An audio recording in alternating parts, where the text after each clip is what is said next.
Good evening, ladies and gentlemen.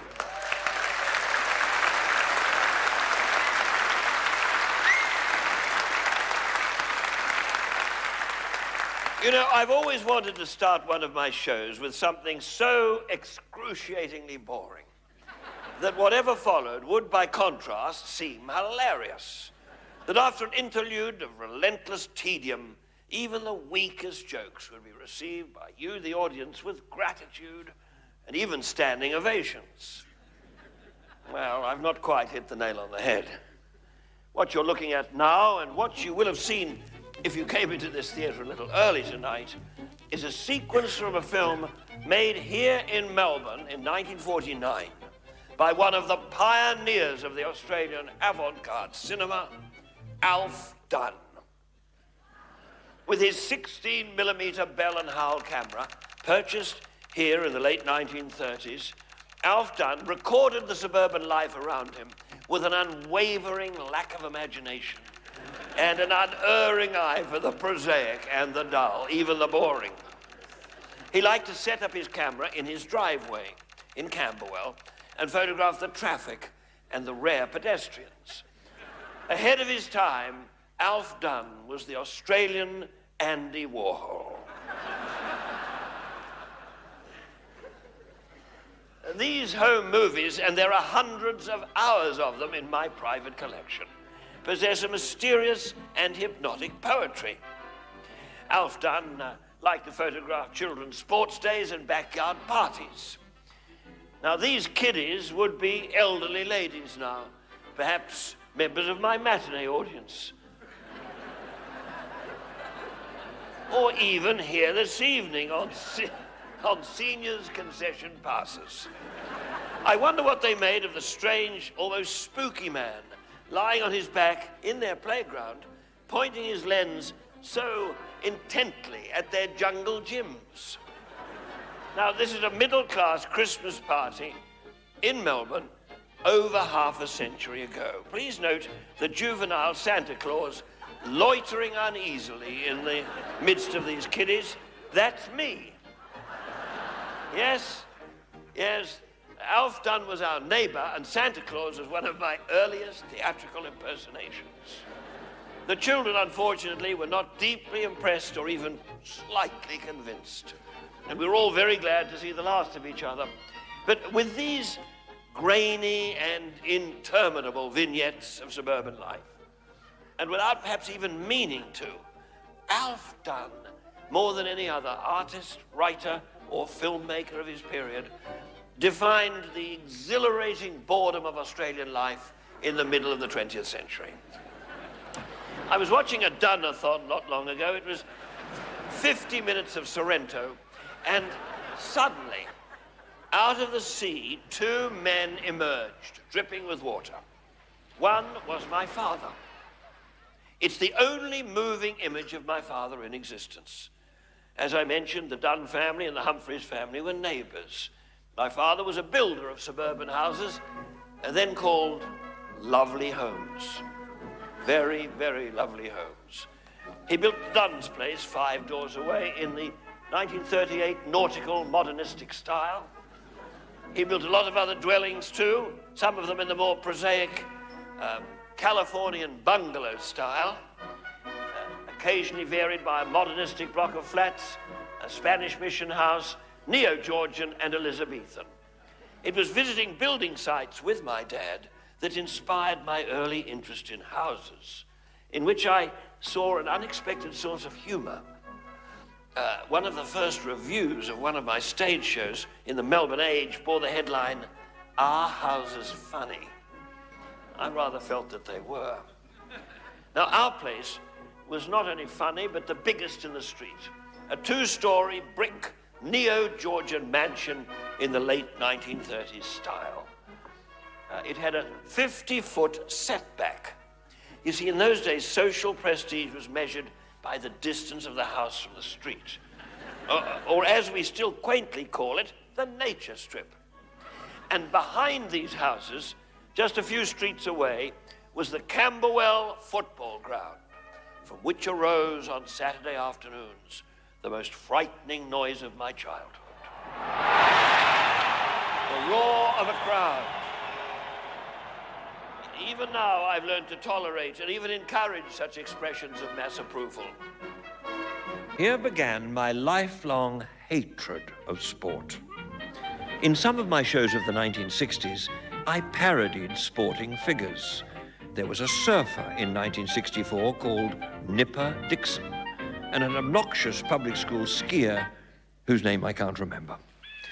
But it was in the early 70s that I discovered the most athletic of all my characters, the energetic, perpetually thirsty entertainments officer of a Sydney football club. His name was Les Patterson. No f***ing worries.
Diplomat. I travel the world for Australia. I've been everywhere from Abu Dhabi to now. I used to like a drink, but some bastards think as a teetotaler I'm a failure. And I feel like a prick when I wake up with a chick and I don't know where the fuck I am. Come one, come all, where the petrodollar starts. So say your prayers, get into bed with Liz while I explore those foreign parts. Say your prayers, get into bed with Liz while he explores our foreign parts. Yeah, bless the land. I'm in Baghdad with a government introduction. With a job like mine, a man's got to act the part. So I'm wearing a towel, I'm on the prowl with my weapon of mass destruction. And I never fail to lift the veil of a red-hot Iraqi tart. Come one, come all, I love those Islamic arts. But please don't mention the Geneva Convention when I'm up those foreign parts. In my brilliant career, I haven't been here since a layover back in the 80s, when you couldn't get a drink, but you could get a nasty rash. I feel a bit of a dag, but I'm raising the flag on the banks of the river Euphrates, where you're in like Flynn with a bottle of gin and a wedge of Yankee cash. But wherever I roam, I remember my home and a wife who waits called Gwenny. To be married to me, she'd have to be a saint. I like a bit on the side, but my poor little bride is convinced that I'm not getting any. She's long in the tooth. If she knew the truth, that poor old Sheila would faint. Come one, come all, I don't want to break no hearts, but if me donga could speak, I'd be up shit creek instead of up those foreign parts. Donga could speak, he'd be up shit creek Instead of up those foreign parts. No worries, yeah. Thank you, and let's hear it for the lizards. The beautiful lizards. Oh, well, well, well. Good evening, ladies and gentlemen. Good evening, one and all. permit me, if I may, permit me to introduce myself to you good people. My name, as you may have heard, is Les Patterson. And if I may say so, on this beautiful Thursday night in Melbourne town, you're all looking pretty good. And if you think I'm looking good, let's hear you say you're looking good, Les. How am I looking, ladies and gentlemen? No worries, we're going to get along like a house on fire because I'm feeling good and I'm smelling good too because I've had a squirt of the old duty-free Fabergé Brut and I'm ready for action, ladies. I am ready for action. What have I been up to lately? What have I been up to? Now,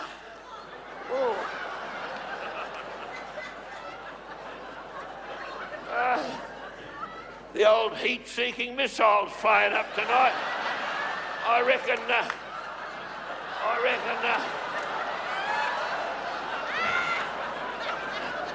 it might have spotted a soft target over there. Until I am at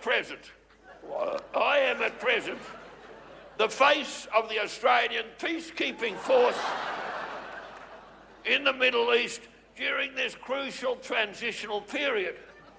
I think I'll say that again. Crucial transitional period. Yes, and I'm here in Australia on compassionate leave to spend a bit of quality time with my wife, Gwen. Now, parents here know that by quality time, I mean time that I'd much rather spend doing something else. You with me? They weren't too compassionate at first, neither. But when they saw a picture of my wife, boy, were they compassionate then. Johnny Howard, he said to me, Les, he said, will you be our man in baggers? Will you front up the coalition of the willing and I'll make you Australian of the Year? I said, what about Alexander Downer? He said, he's boring, Les, even by my standards he's boring. He said, he's that boring, if he pulled himself off his hand and go to sleep.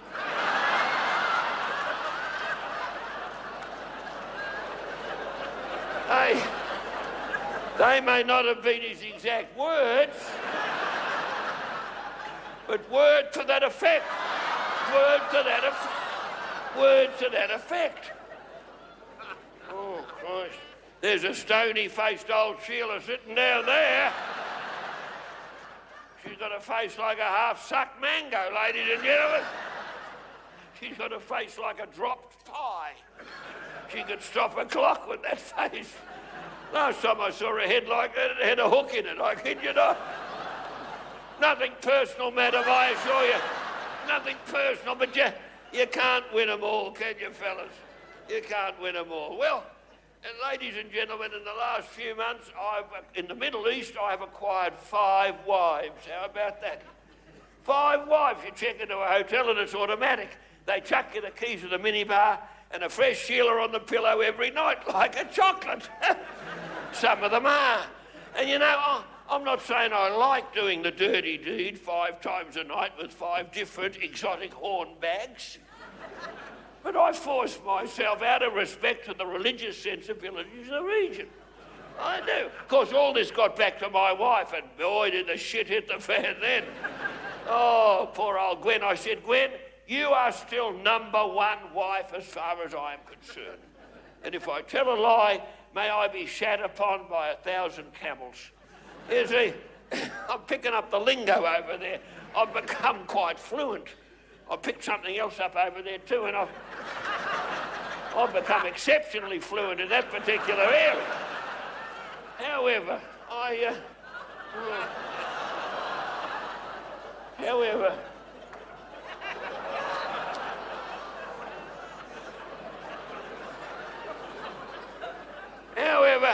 ladies and gentlemen, my wife said to me, she said, Les, would you love me if I wore a black hood over my features? I said, you don't know what that would mean to me, Gwen. I said to her, God love her. But she's lonely, my wife, very, very lonely. Lonely as a bastard on Father's Day most of the time. lonely as Peter Hollingworth at a Child Protection Agency fundraiser. She's as lonely as Kim Beazley's press secretary, and he'd be bloody lonely, wouldn't he? Because I'm away, you know, doing the business of Australia all over the world. And so I bought my wife a dog. Isn't that nice of me? Bought her a dog to keep her company. So there's 2 dogs at home now. And every time she whistles, it comes to her. That's lovely, isn't it? And she whistles a lot because she's got the loose denture. You know, she's like a fucking kettle, as a matter of fact. I'm sorry, madam, I'm sorry. It just slipped out. You know the feeling, darling? Anyway, it did. And I was in the Middle East recently. I know you, don't I? Hello, darling. What's your name? Angela. My, you used to be my research assistant, Angela. Isn't that fantastic? That's amazing. Yeah, beautiful to see you. Beautiful to see you. That's lovely. An incredible coincidence. I didn't recognise your face, but the top of your head rang a bell, Angela. That's it. That's it. We go back a long way, don't we, darling? She always used to say to me, Les, you go back a long way. You with me? You're ahead of me, I reckon. Anyway, I was in the Middle East and the phone rings and it's my wife telling me that the dog won't come when she whistles anymore. So I said, take her to the vet, end of conversation. But the next night she rang me and I was busy training a new research assistant who will be working under me. She was working under me at the time, funnily enough. You know the routine, Angie, don't you, darling? And I had to reach across her to get the phone. I always have a photograph of my wife, too, on the bedside table in my travels. Slows me down, fellas. It does. You know? Takes the edge off the excitement, I can tell you. I'll lend it to you, mate. You can go all night with a picture of my wife. God love her. However, I took the call. I said, yes, Gwenny. And she said, I've been to the vet. I said, what happened? You know, I went on talking. You know how you pretend to be interested in what your wife is saying. So she said, I've been to the vet, and the vet says that there's hair in the dog's ears, stuffed with hair. It can't hear me whistling.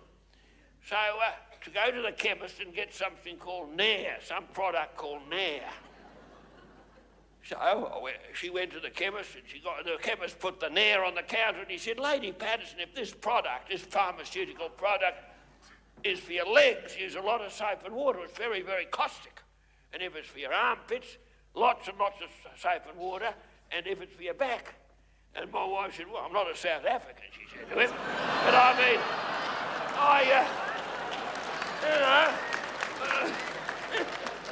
how fucking topical can you be? Hey? Oh, Les has got his ear to the ground. Not the only organ that's nearly touching the ground either, eh, Angela? Oh, boy, fantastic to see that, Sheila. However, ladies and gentlemen, my wife said, well, as a matter of fact, she said, it's for my schnauzer.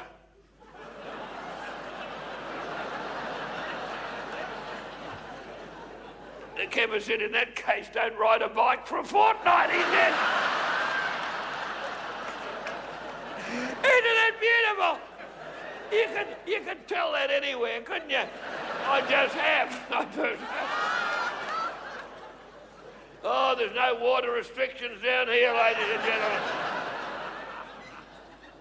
Oh, no, but you know, I'm back in Australia and it's beautiful. It's fantastic. I'm being headhunted right and left. Everyone wants my services. They wanted me to be the new Governor-General. But I couldn't stick it out in Canberra.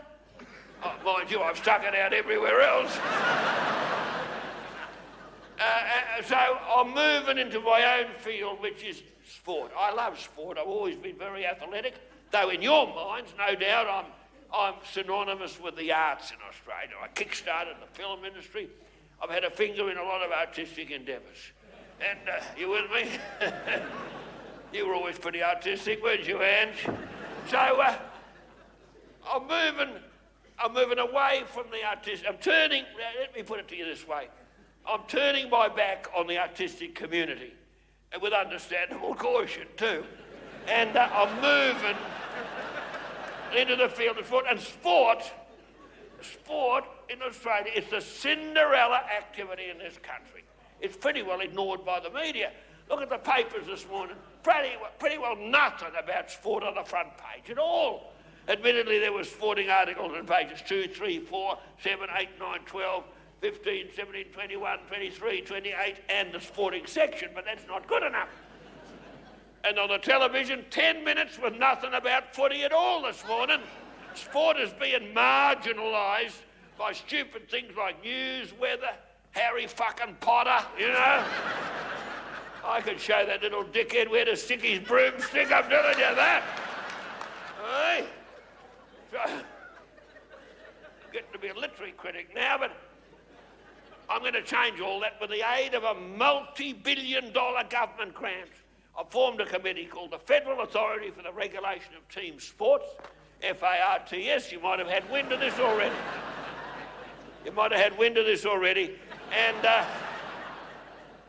And we're going to make sure that you good people, and many like you, millions like you, are going to be exposed to sporting programs non-stop on every channel 24 hours a day. How about that? And ladies and gentlemen, it's our tarnished sporting icons that need an overhaul. It certainly is. What could be more apparent than our tarnished sporting icons? I mean, forget about Greg Norman. He sold out to the Seppos, the old septic tanks, years ago. But it's scallywags like old Shane Warne, you know. Good, I've left my cell phone back there. It's going non-stop. He's texting me to death, old Shane. And he said, I said, Shane, before you even go out the door, haven't I told you, people in your position and mine, you never have to pay for it. You never have to pay for it. You know that as well as I do, Angie, don't you, eh? Oh, old horny Warnie. And you know, he got into strife over that diarrhea tablet his mother gave him. You remember that? He's in more strife than Speed Gordon. I mean, he was only trying to look good for the cameras. And what about Wayne Carey? Now, I don't know what happened in that sausage sizzle incident. I don't know whose sausage was being fucking sizzled, frankly. All I know is he's done a run into Adelaide where he's become the Jacques Cousteau of the hot tubs. He regularly puts the Uzi back in the jacuzzi. But don't start me on Thorpe. Don't start me on Thorpe. I had Thorpe on the phone, Ange, this morning, on the phone crying like a Sheila. You know, I said, you're done, Bonza, you're a hero, you're fantastic, Thorpe. But he said, no, Les, no. I wish the media would stop sniping about me and stop impugning my manhood, casting aspirations on my orientation. I said, well, what do you expect, Thorpe, if you get around in Dago suits and jewels? I said, you can't have it both ways. Or can you, Thorpe? I said to him.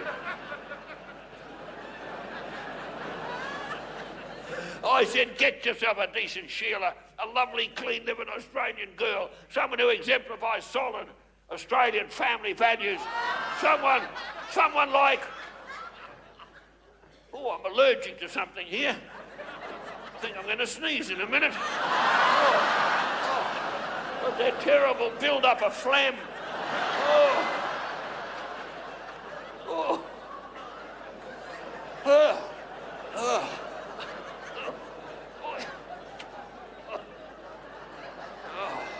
If you can strike a match on this old tart's face, I'm telling you that. I think she thinks this is Mamma Mia. I think she... So, ladies and gentlemen, please pull yourselves together for Christ's sake. It's nice out tonight. I think I'll leave it out. Now, I said to Thorpe, I said, get yourself a nice, clean-living Australian girl, someone like that Annalisa back in the sack. That'd be nice. Or Mimi McPherson, little Mimi. I was out whale spotting with Mimi recently, And she said, Les, would you like to come below decks and look at my video? I said, I think I've seen that video already, darling. And about 1,000 other fellas as well. And I said, I've got a bit of footage down below you might enjoy. I said, are you with me? Ladies and gentlemen, but Thorpe has got endorsements coming out of his arsehole. There was an inch of that man's body that hasn't got an advertisement on it. And that's another aspect of my bulging portfolio, vetting the endorsements. Now, did you read in the paper this morning that Mundine, the Catholic Church, have put the hard word on Mundine to endorse Nike rosary beads? Did you read that? Now, you'd think with all the shit the Micks have been in lately, they'd run a mile with a motto like, just do it, wouldn't you think? But ladies and gentlemen, the aggravation that I find myself involved in the sporting community as a spin doctor is nothing to do and nothing whatever compared with the trouble I have when I was Minister for the Arts.